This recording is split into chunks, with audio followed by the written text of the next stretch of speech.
A stoic billionaire returned to his childhood town for a friend's funeral, only to be paralyzed by the sight of his friend's two young daughters shivering on the curb, clutching a single worn teddy bear. Their new stepfather stood at the polished front door, a mask of practiced grief firmly in place, telling concerned neighbors the girls were just being difficult and needed some air. Why would two little girls be cast out like trash on the very day they buried their father? And who was the real monster hiding behind a veneer of sorrow? The day had been a study in muted gray. Marcus Thorne, a man more comfortable in the stark geometry of boardrooms and the silent hum of his private jet, felt the old, familiar dampness of his hometown seep into his bones. The funeral for David Miller, a friend from a life he'd long since left behind, had been a somber affair. Marcus stood at the back of the small church, a silent monolith in a bespoke suit that cost more than the cars in the parking lot. He watched David's widow, Sarah, a woman hollowed out by grief, leaning on the arm of a man Marcus had never met. The man, Richard Sterling, was handsome in a way that felt manufactured, his sorrow too eloquent, his comforting gestures too smooth. He played the part of the supportive fiancé with chilling perfection, and a cold, primal instinct coiled in Marcus's gut. This man was wrong. After the service, as others gathered for quiet condolences, Marcus felt an inexplicable pull to see David's house one last time. It was the house David had poured his soul into, a sanctuary he had built for his daughters, Lily and Maya.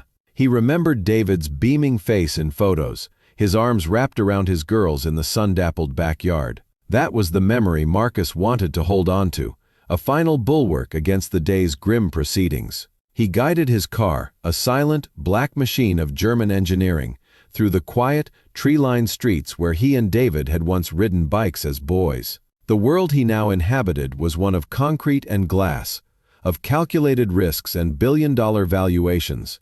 But this place, with its scent of cut grass and old memories, was a poignant reminder of a simpler, perhaps more authentic, existence.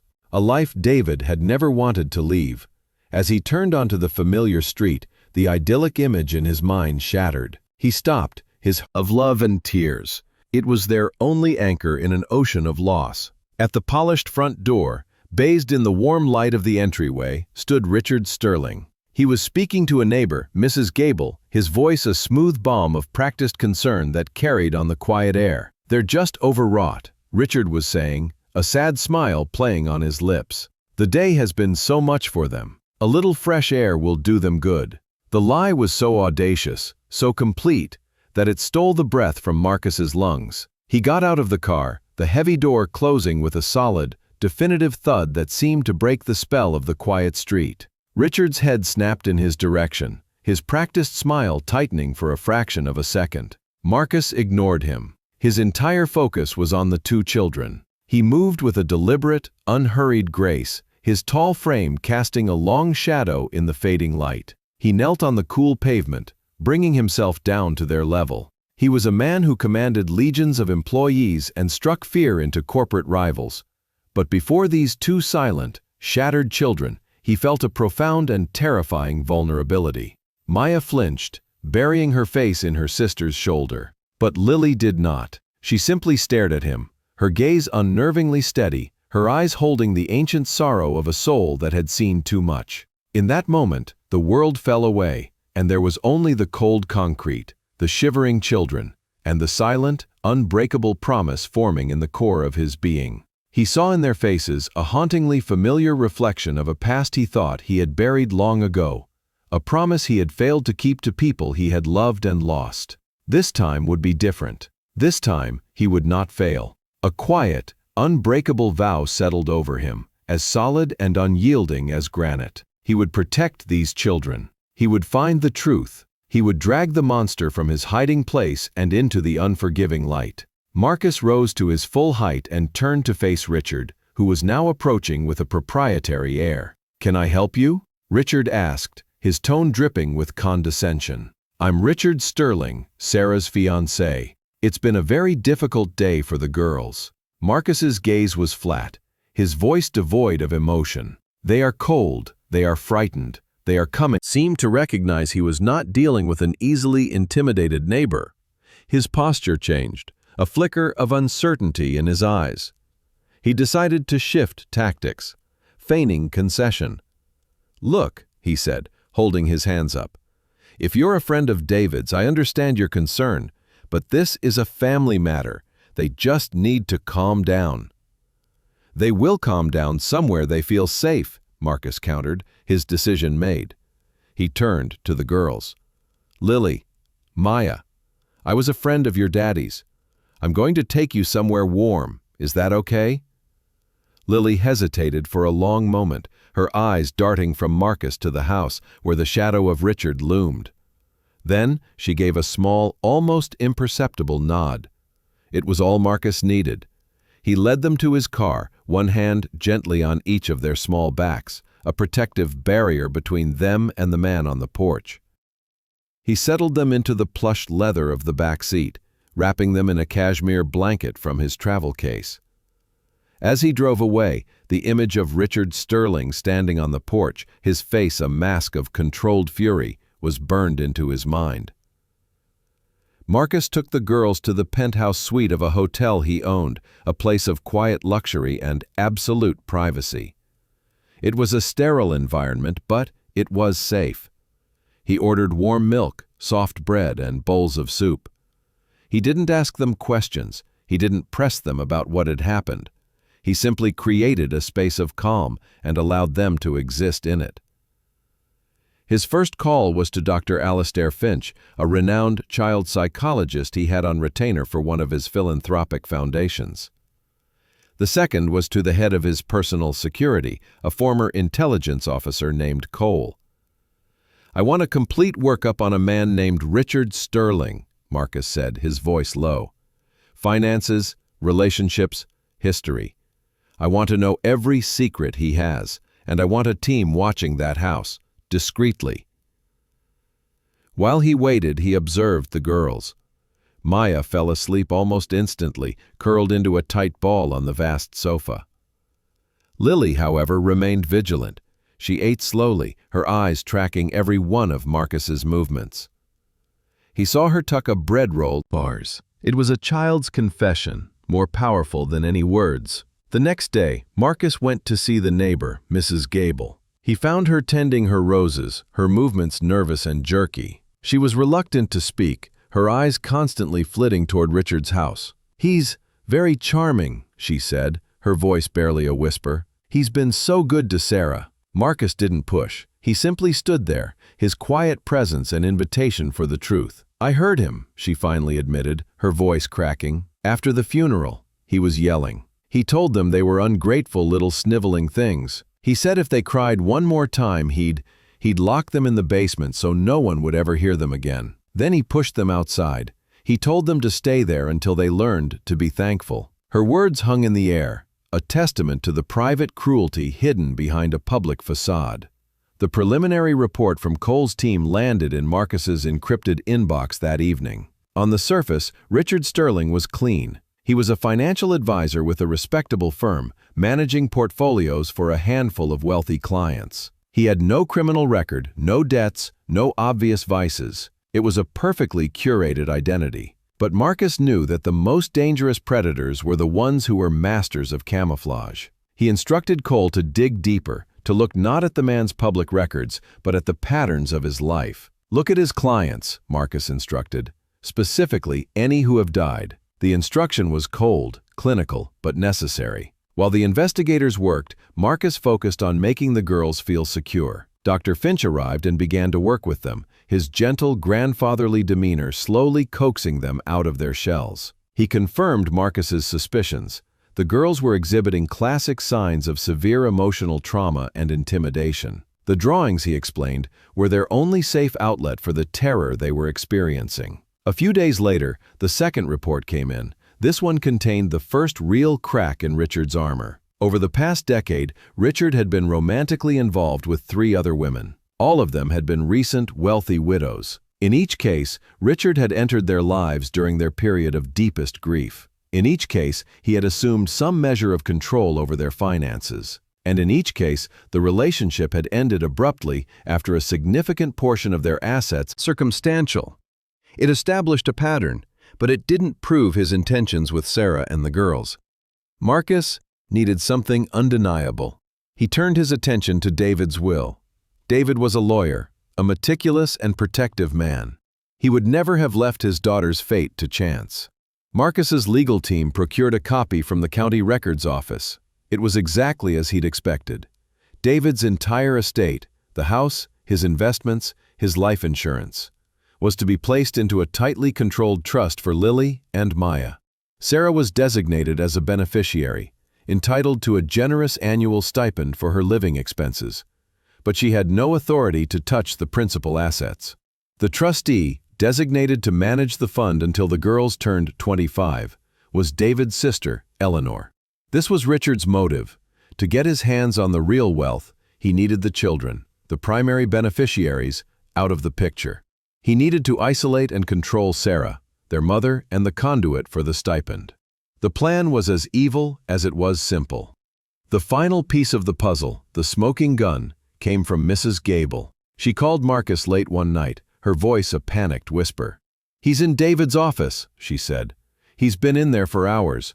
I saw him carrying a box of papers to his car earlier. It looked like he was cleaning the place out." Marcus knew this was his moment.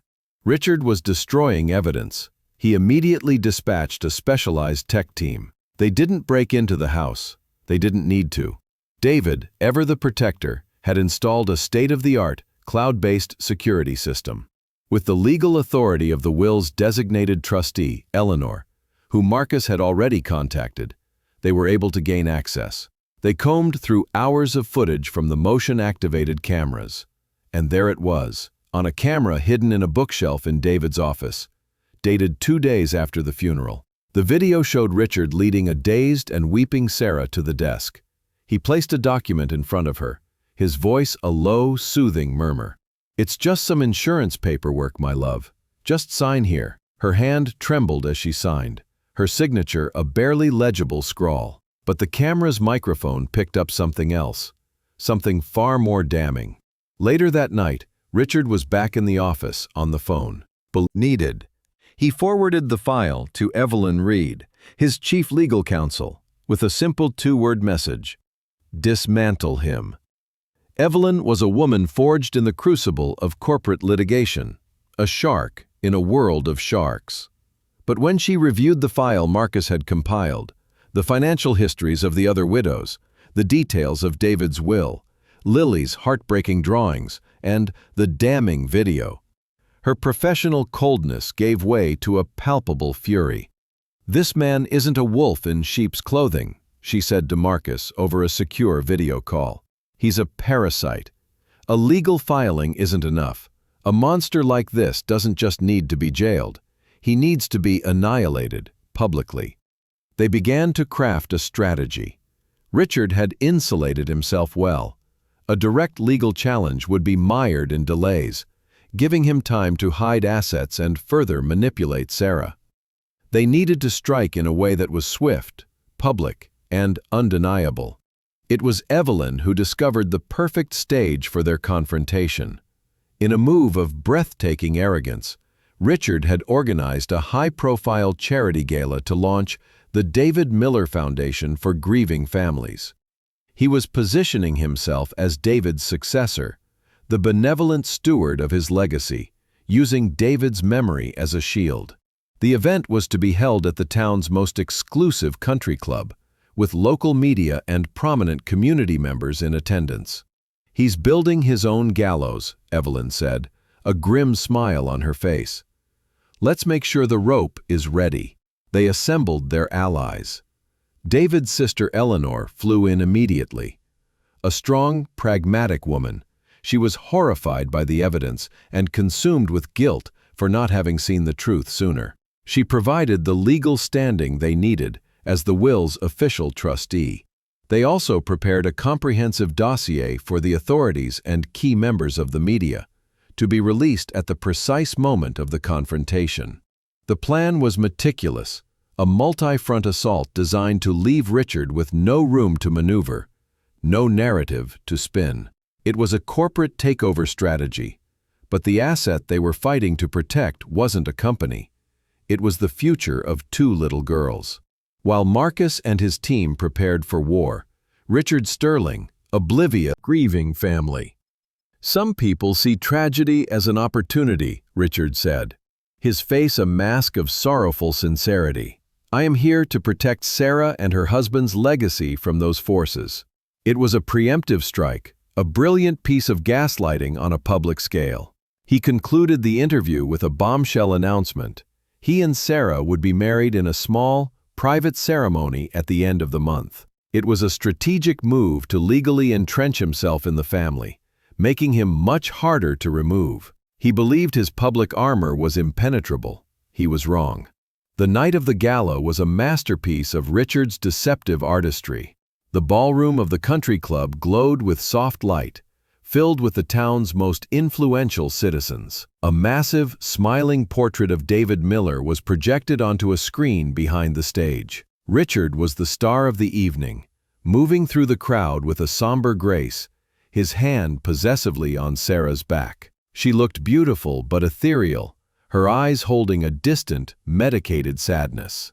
He took the stage to a round of warm applause. He spoke of legacy, of community, of the sacred duty to protect the vulnerable. He was captivating. "It is in David's honor," he said, his voice thick with emotion, "that I am proud to announce the formation of a new foundation." His words were cut short. The grand doors at the back of the ballroom swung open. Marcus Thorne entered. He was flanked by Evelyn Reed and Eleanor Miller. They didn't speak. They simply walked down the main aisle, their determined pace silencing the room. Every head turned. The quiet chatter died. Marcus stopped directly in front of the stage, his gaze fixed on Richard. Richard's polished smile faltered, replaced by a flicker of genuine alarm. He tried to regain control, speaking into the microphone. "Mr. Thorne, I believe this is a private event." "I was David's friend," Marcus replied, his voice calm but carrying an immense weight that filled the vast room.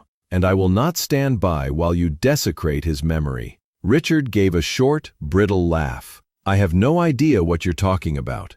You're embarrassing yourself." "Am I?" Marcus said. He nodded to Evelyn, who handed a thick file to a prominent journalist at a front table. "That, Marcus Annette." Marcus simply nodded to his technician. Suddenly, Richard's own voice, cold, cruel, and arrogant, filled the ballroom from the powerful speaker system. "The brats? I'll have them in foster care by the end of the month.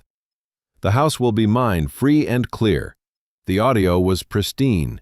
The smug laugh echoed in the stunned silence. Richard's face turned the color of ash. Sarah stared at him, her face a mask of dawning horror. The final devastating blow came from Eleanor. She took the second microphone from the lectern. "And if you want to know what my nieces truly endured," she said, her voice shaking with rage, "look at this." The smiling portrait of David on the screen behind the stage was replaced by an image of one of Lily's drawings. The faceless shadow, the house with bars on the windows. Another drawing flashed on the screen, and then another, the silent, powerful testimony of a terrified child.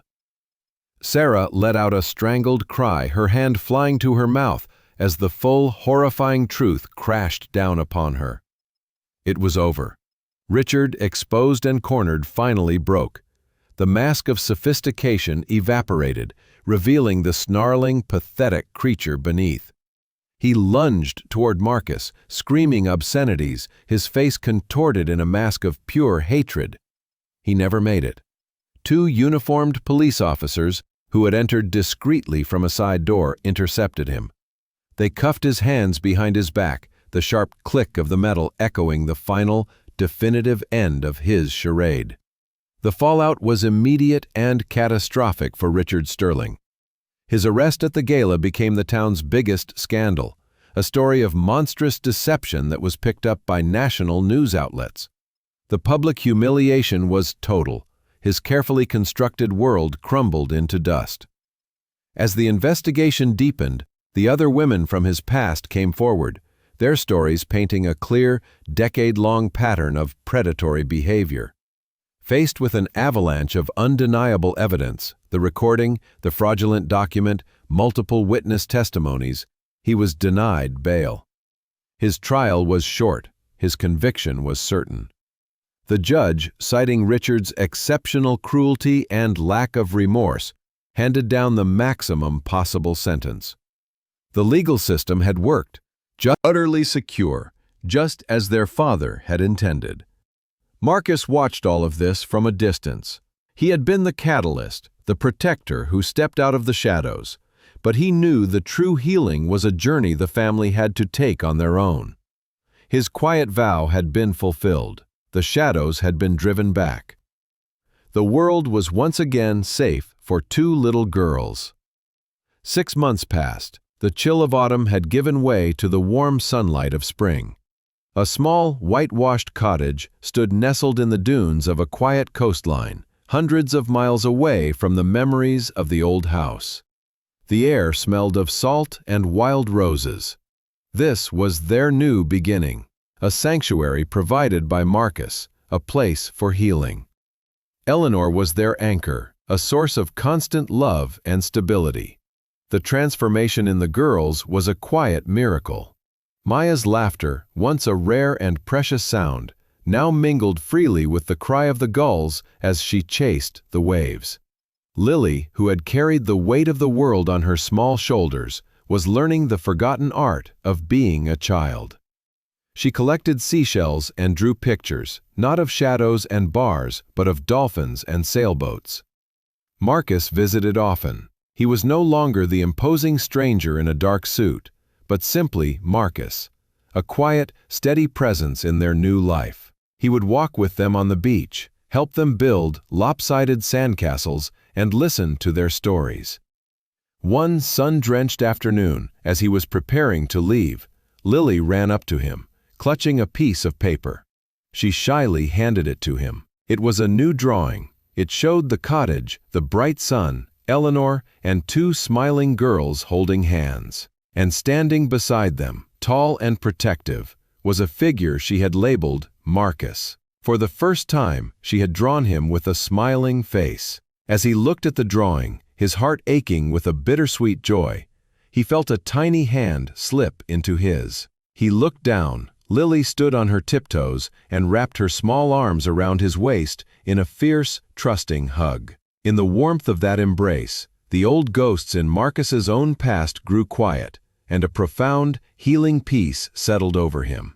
Sometimes, the greatest evil doesn't announce itself with thunder and lightning. Goodness that exists in the world. Thank you for reading, and may you always have the strength to stand for what is right.